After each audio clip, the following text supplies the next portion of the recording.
Actor Rajinikanth, who finally appeared ready to launch his political party with a now or never announcement earlier this month, has now decided to put his political debut on hold. In a statement, the superstar said that with extreme sadness, I say that I can't enter politics. I alone know the pain I went through while announcing this decision. This 2 days after his discharge from hospital, where he was admitted over the weekend with blood pressure fluctuations. He said that without entering politics, I will serve the people. This decision of mine will disappoint my fans and people, but please forgive me. My hospitalization was a warning given by God.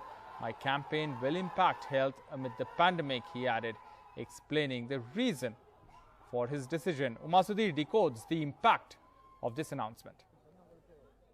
Yes, indeed. Rajinikanth not entering politics, actually not so much of a surprise. For the last 25 years, he has been a very, very reluctant kind of person who has really sat on the fence, and every time there would be speculation about he's going to jump in now, he's going to do it in the next election, and so on and so forth.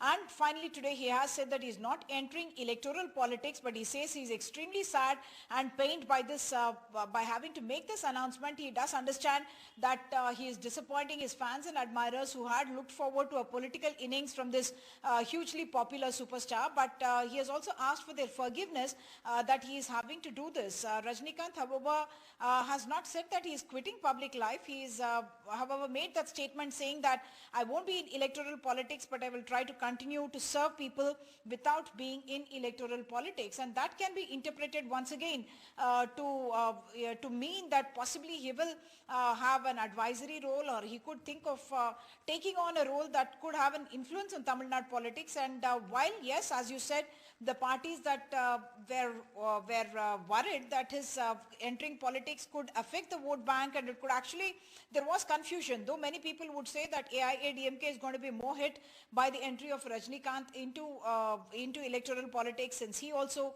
speaks about spiritual politics and so on and so forth. But people were really not very clear whether it's the AIADMK or the DMK that would get hit, and considering the margins are very low in Tamil Nadu for several elections, this would have been a very, very tough one for the electoral politics, and that's the reason.